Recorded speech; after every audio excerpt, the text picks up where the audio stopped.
ఎవరున్నారు పోలీస్ స్టేషన్లో? ఎవరిని ప్రశ్నలు అడుగుతున్నారు చెప్పు.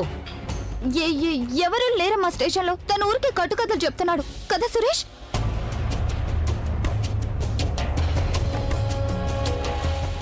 ప్రజ్ఞ ఆంటీ గారు,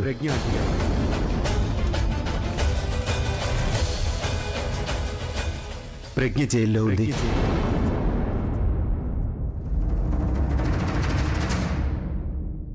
ప్రజ్ఞ పోలీస్ స్టేషన్లో ఉందా? ఇదెలా జరుగుతుంది బుల్బుల్? ప్రజ్ఞ అభి కలిసి హనీమూన్కి సిమ్లా వెళ్లారు కదా, మరి తను? మేం వెళ్ళి చూస్తాం కదా అక్కని, మేం చూస్తాం కదా. నేను ఇప్పుడే రెడీ చేస్తాను. నువ్వెక్కడికి వెళ్లాల్సిన అవసరం లేదు, నువ్వు ఇక్కడే ఉండు, నేనే అంతా చూసుకుంటాను. అమ్మా నేను వచ్చానంటే అంతా సర్దుకుంటుంది కదా, నేనంతా చూసుకుంటానమ్మా. నేను చెప్పాను కదా, నేను ఇంకా చచ్చిపోలేదు, బ్రతికే ఉన్నాను, నేను మాట్లాడగలను. ఇంత రాత్రిపూట పోలీస్ స్టేషన్ కి ఈడొచ్చిన అమ్మాయి వెళ్ళడం మంచిది కాదు. అవును, మీ అమ్మ చెప్పేది నిజమే. సరేలా, నువ్వు త్వరగా వెళ్ళి బట్టలు మార్చుకో, నేను కూడా నీతో వస్తాను. సరే అత్తయ్య. Good morning sir. సార్, ఆ అమ్మాయిల కుటుంబ సభ్యులు వచ్చి వాళ్ళ గురించి వివరాలు ఇచ్చారు. అలాగే మెడికల్ రిపోర్ట్స్ కోసం అన్ని శాంపిల్స్ ని పంపించాం సార్. ఫణి, చెప్పండి సార్. వీళ్ళ పేరెంట్స్ అందరికి చెప్పావా రిపోర్ట్స్ రాగానే అందరూ ఇక్కడికి రావాలని? సార్ చెప్పేశాను. వాళ్ళందరి సంగతి సరే సార్, తన సంగతి ఏం చేద్దాం?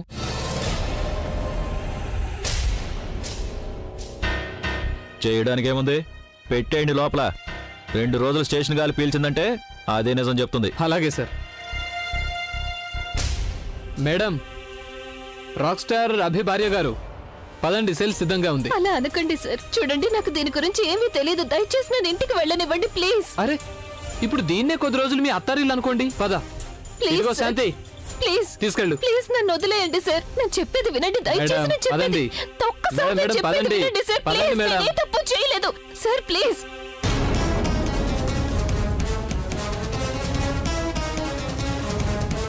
ప్రజ్ఞ,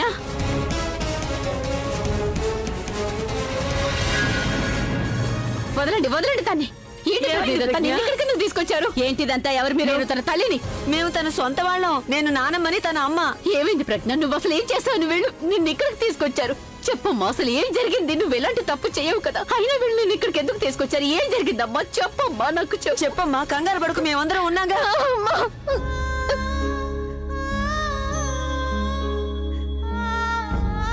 చూడు ప్రజ్ఞ, ఇంతవరకు ఏదైతే జరిగిందంతా నువ్వు నాకు చెప్పాలి. అమ్మా వెళ్ళు. ప్రజ్ఞ చెప్పే, అందరికీ నిజం చెప్పే ప్రజ్ఞ. ఇక నువ్వు కష్టాలు అనుభవించాల్సిన అవసరం ఉండదు.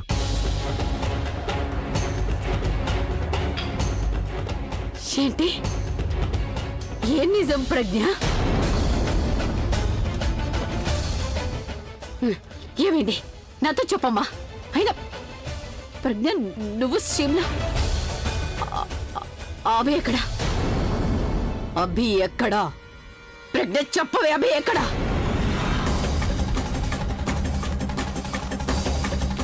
అడుగు అభి.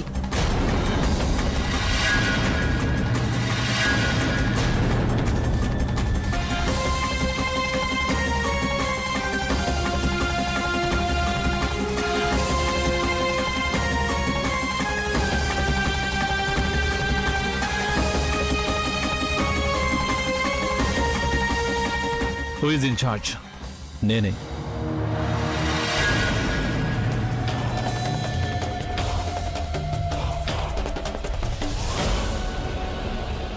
నీకెంత ధైర్యం ఉంటే నువ్వు నా భార్యను అరెస్ట్ చేస్తావు? ఈవిడ మీ భార్య?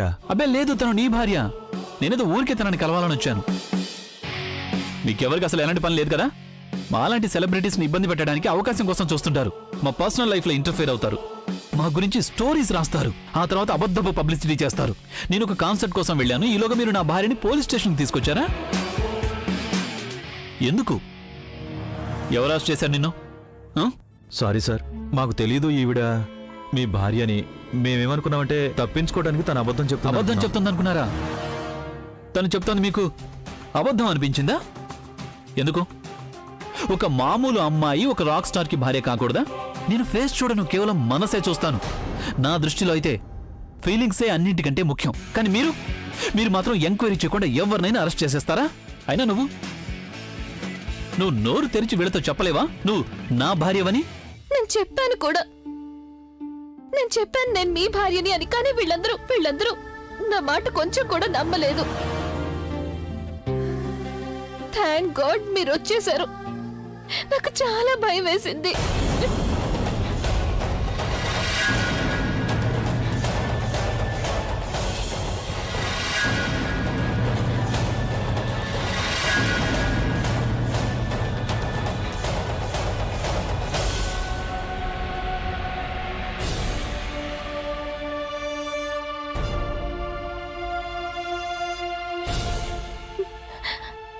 అమ్మ కోసం. నీకు మీ అమ్మ గురించేనా ఆలోచన? నేను మా నాన్నమ్మ గురించి ఆలోచిస్తున్నాను. ఏం కాదు నీకు.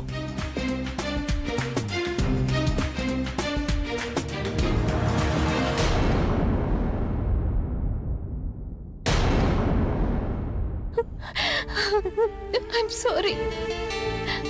నేను మిమ్మల్ని ఇబ్బంది పెట్టాలనుకోలేదు. మీరు నా కోసం స్ట్రెస్ తీసుకోకండి. I'm really very sorry. ఇదంతా నీ కారణంగానే జరిగింది.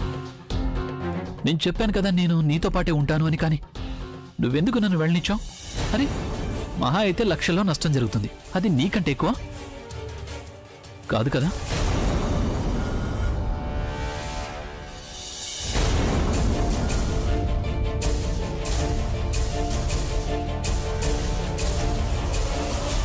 అసలు ఏంటిదంతా? ఇందాక ఆవిడ చెప్పింది వీళ్ళిద్దరికీ అసలు పడదు అని, కానీ ఇప్పుడేమో ఒకరికొకరు అతుక్కుపోయారు. థ్యాంక్ గాడ్ నువ్వు నాకు కనిపించావు. హోటల్ రూమ్లో నువ్వు లేకపోయేసరికి కంగారు పడ్డాను. నీకోసం ఎక్కడెక్కడో వెతికాను తెలుసా. మాటివ్వు నాకు. మరోసారి నువ్వు నన్ను ఇలా ఒంటరిగా వదలకూడదు. అలాగే నన్ను నీకు దూరంగా వెళ్ళనివ్వకూడదు. నీకు తెలుసు కదా how much I care for you. ఎంతగా ప్రేమిస్తున్నానో నీకు తెలుసు కదా.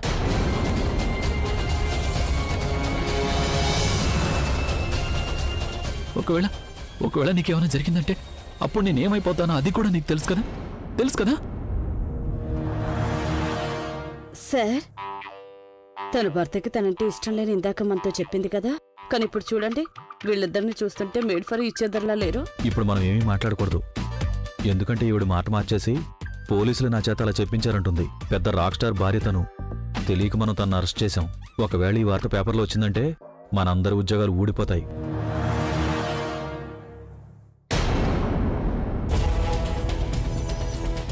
నేను తెలుసుకోవచ్చా నా భార్య ఏ నేరం చేసిందని మీరు అరెస్ట్ చేశారో? సరే, యాక్చువల్లీ ఈవిడ దగ్గర ఒక బ్యాగ్ దొరికింది. అందులో డ్రగ్స్ ఉన్నాయి. ఏం బ్యాగ్ అది? సార్ ఇదిగోండి, ఈ బ్యాగే సార్. అలాగా? దీని మీద ఆవిడ పేరు రాస్తుందా? లేకపోతే ఇందులో మీకు ఆవిడదేమన్నా ఐడెంటిటీ కార్డు దొరికిందా? ఏదైనా క్రెడిట్ కార్డు దొరికిందా? సార్ ఇదిగోండి, ఇది దొరికింది. అందుకని ఇప్పుడు ఇది ఎవరి చేతిలో ఉంది? ఇప్పుడు ఇది మీ చేతిలో ఉంది. అంటే దీని అర్థం మిమ్మల్ని కూడా అరెస్ట్ చేయొచ్చానా? ఎవరినైనా అరెస్ట్ చేయడానికి ముందు మీరు వాళ్ళ గురించి ఎందుకని ఎంక్వైరీ చేయరు?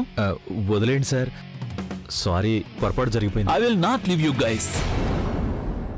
సారీ మేడం, మా వల్ల మీకు ఇబ్బంది కలిగింది. మమ్మల్ని క్షమించండి. ఇక మీరు వెళ్ళిపోవచ్చు. మీరు ఇక్కడికి రావాల్సిన అవసరం ఏమొచ్చింది?